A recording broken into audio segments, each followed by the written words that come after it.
The poem is titled The Road Not Taken. Uh, I'll try and switch on the audio for you and just listen to it. And kindly let me know if you can hear the reading.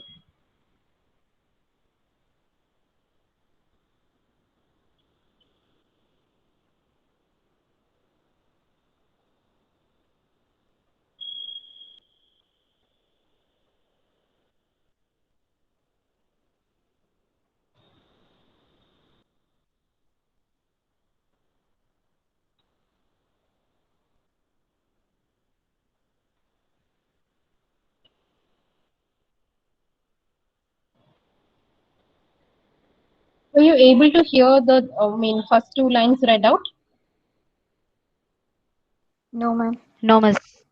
Okay, let me try again.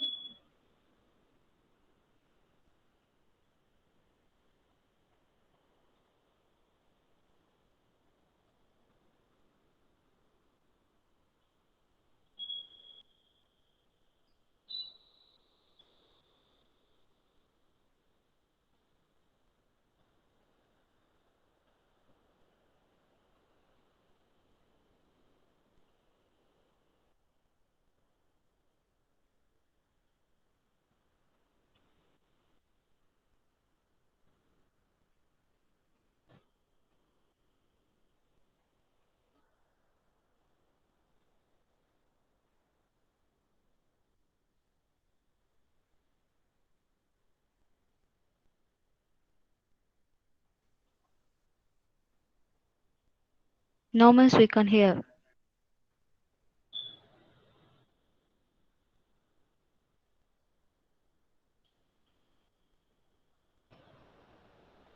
Okay, I don't know. Maybe the audio is not working. The presentation audio is on, even though I don't know. Let's see. Okay. Anyway, you can see the poem, right? So, before we get started, I'll give you a small background to the poem. As we know, it's again a very, very famous one. And look at the title, The Road Not Taken. So it talks about choices that we make in life. And the background to the poem is that it was actually written for his friend, Edward Thomas. These two, Edward Thomas was another poet. He was another poet and another English poet. Uh, these two, they were very good friends, so they used to go on walks quite often. They used to go for walks, and like when you go for walks, go inside the woods. When you go into the woods, you will find many paths, and you would not know exactly which path to take. And if you take a particular path, where it would lead to, it's always there, especially when you walk into a jungle like forest like area. So these two men, they always used to take walks. And then when and then they would, this friend Edward Thomas, he would say, let's take this route and let's walk, and in the hope of finding maybe some beautiful flowers or maybe some bird's nest or something. They would simply go gallivanting, they'll simply go walking. And what happened was what happened was uh, you know they expect something and they go on the walk, but then unfortunately they may not find, or they would not find anything exciting or whatever they expected in that particular walk. And then the friend would say, oh, this is so bad, maybe we should have taken the other route. Maybe that would have led us to something wonderful, a wonderful result. So he used to feel quite regretful. And then he used to say, no, we should have taken that. But then now it's too late. They have all completed the walk. Now they cannot go back. And this friend, he was also known for his indecisiveness. He could never decide. Whenever there were opportunities or circumstances wherein he had to decide upon, taking a call, making a choice, he found it always difficult. He would always vacillate, sitting on the fence, not able to take a decision. See, our life, from the moment we get up in the morning, through all that we do, consists of choices. Even to get up or not is a choice. Yes or no? Your alarm rings at 6 or 5 or whatever. There starts that whole list of choices. And it's not, these are all simple ones, but then there are more complex ones also, wherein we are called upon to really take a choice. And once we make a choice, what will happen? there is no going back. Yes or no? Like the course of study, the school that you go to, the person you marry, your career. Career, maybe you can resign and go to somewhere else. But these days, when the jobs are very scarce, even there, it's very difficult to make a choice and then to stick to that whatever. So life is full of choices, and once you make the choice, it's that choice that shapes your life, your choice of a particular life partner, because out of so many you will be choosing one person, and there are no guarantees that it's going to work. And then you proceed, and then once you proceed, you cannot undo the same thing, right? The experiences or the path that you have trod together cannot be undone. So like is the case with life. So this poem could be seen as a reflection, a representation of these kind of roads that are there in front of us. They are like a fork. You know what a fork is, right? With which we eat food. So you have two pronged forks that fork with two directions. So roads are like that. You go, you take one main road, and then you reach a junction or somewhere wherein you need to decide which path you want to take. And it becomes complex and complicated when you have the choices equal, or the choices are equally attractive. So what do you do? How do you choose? Do you just toss a coin and decide? No, these are things that we have to decide for ourselves in our life. So that's one reading of the poem.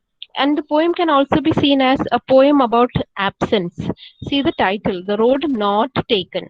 It's not about the road taken. It's talking about the road not taken. So is it a regret about what he did not take?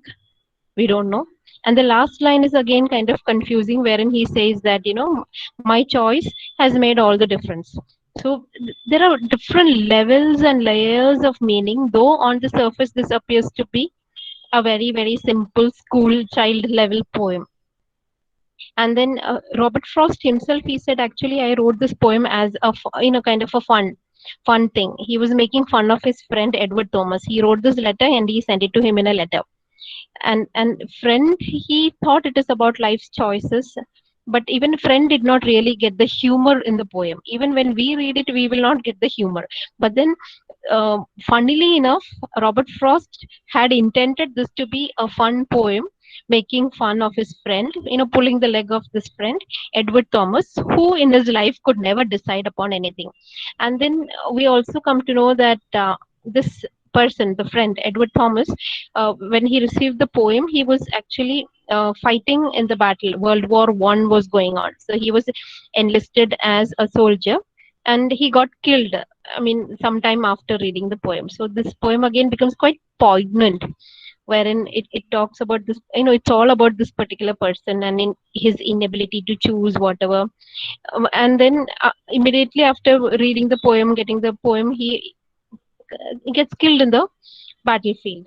Okay, so that's a background for us. Is this clear?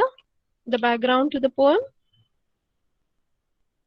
So initially intended to be a lampoon, or you could say, satire, or not. Satire is a very strong way of making fun of someone. It's just a kind of a joke on his friend, Edward Thomas. But then whenever people read this, when the thing got published, people gave it multiple meanings, multiple levels of understanding, and in the end, it has become a very very celebrated poem with many levels of meaning. So don't be misguided by the lines or the language.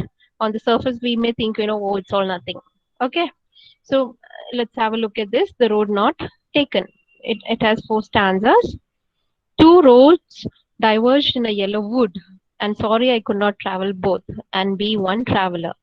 Long I stood and looked down, one as far as I could, to where it bent in the undergrowth. So now he's standing in the middle where the road is diverging as in it is dividing into two. It is going in two different directions from the same point. So it's something like a Y. So he's standing at that center point of that Y, and he's wondering which road to take. So two roads are diverging in a yellow wood. Yellow wood as in that forest area where he's standing. The leaves are yellow. Now yellow leaves, it stands for autumn season. So maybe it is autumn and he's standing there looking at these two different roads going in two different opposite directions. And he's feeling very sad that he cannot travel both. Sorry, I could not travel both and be one traveler. So he would have loved to take both the roads at the same time. But being human, is it possible? We are not what you call in Malayalam movie, right? Kumbidi, that I can be here and I can be there. So that's not possible. So either you have to take one route or you have to take the other one. So I'm sorry that I'm feeling sad that I cannot be one traveler traveling both the roads. That's not possible.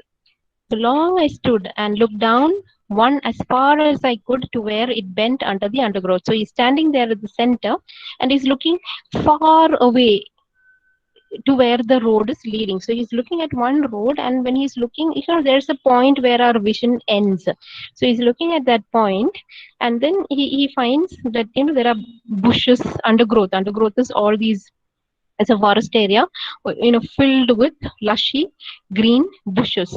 So the road, it looks as if the road is ending in that point wherein the road is going underground. Actually, it's not going underground, but then our vision fools us. When we look into the far, we think, right, the road ends. Or when you look at the horizon, what do you see in the horizon? You find the sky meeting the waters, but in reality it doesn't meet, right? So like that, he is looking into that road, and then he feels that the road is actually bending and going into the undergrowth. Now in the second stanza, then took the other just as fair, and having perhaps the better claim, because it was grassy and wanted wear. Though, as for that, the passing there had warned them really about the same.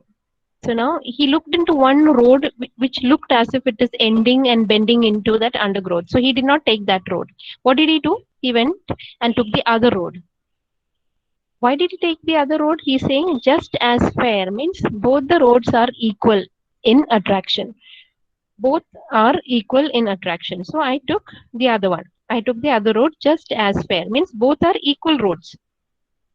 And having perhaps the better claim because it was grassy and wanted wear. So the other one, maybe it appeared more attractive, a little better claim in the sense he's saying, I think that was a better choice. Better claim as in a better choice. Why? Because that road had more grass and it wanted wear. Wear is wearing out. That is when you walk on grass, you walk and you make road. Yes or no? So like that, what was there? The place was grassy and it was not worn by walking of the people. So he thought maybe this is a better road. So he takes that. So he's saying that had a better claim. Though, as for that, the passing there had warned them really about the same. But then he's saying, but when you look at both the roads were equally traveled. But this one which I took, I think was comparatively less traveled by other people. Is it clear till now, these two stanzas? Yeah? Okay. Yes, ma'am.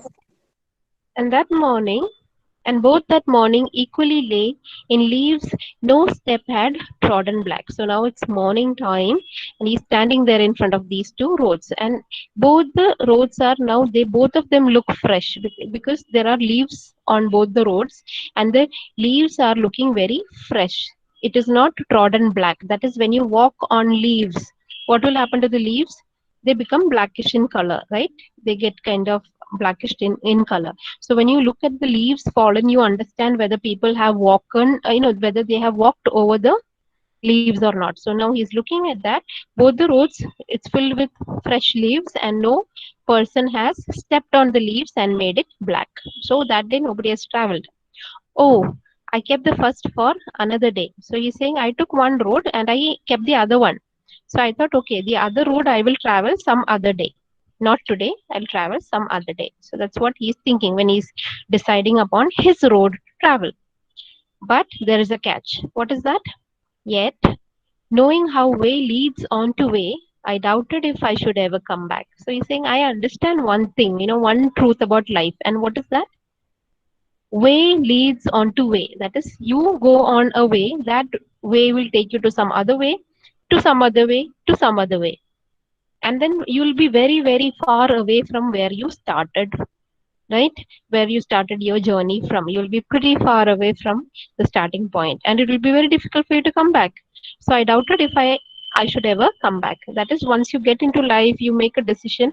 That decision will take you to some other decision, from there to something else, and from there to something else. It's kind of that dominoes. And once you go into that particular direction, there is no coming back. This is one of the truths about life. Yet knowing how way leads on to way, I doubted if I should ever come back. So in his mind, he's telling, fine, I'll travel the other road and explore it some other time.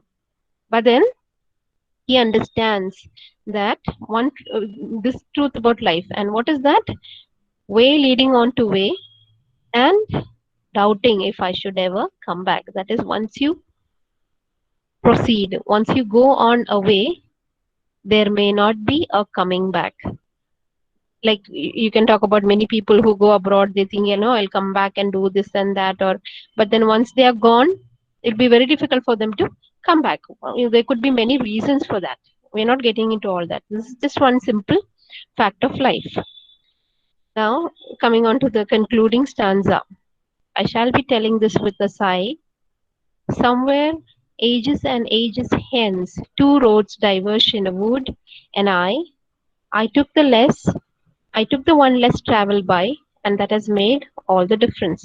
So now he's saying many years from now. Now he's it's kind of a not a flashback. He's going into future, a kind of a predicting. So I shall be telling this with a sigh. So in the future, I would have reached a point. I would have reached some point, right, by taking this road. You're not going to stand static. You're going to travel. So he's saying that I shall be telling this with a sigh. Sigh is maybe a sigh of pride, maybe a sigh of regret. We have no idea. All right. So he'll be saying that with a sigh, somewhere ages and ages hence, that is many years from now, after making this decision, I'll reach some point. I'll stand there, and with a sigh, I will be saying, what will he be saying? Two roads diverged in a wood, and I took the one less traveled by. So I'll be telling this story to my grandchildren, maybe to my friends, maybe I'll write an autobiography. We don't know. I mean, there's different ways of looking at these lines. So I would be telling someone, his audience, we don't know who that would be. So I'd be telling that two roads diverge in a wood. So years back, I had to make a choice between these two. And which choice did I make? I took the one less traveled by. That is, I took the road that was traveled less by other people. And that has made all the difference. So this choice has made all the difference. Now, what is this difference? Is it good? Is it bad? Is it with a sense of frustration and regret, or is it pride that he is experiencing? We have no idea. But then he has made a choice, and that choice has made all the difference. I hope you have understood what the poet is trying to tell us.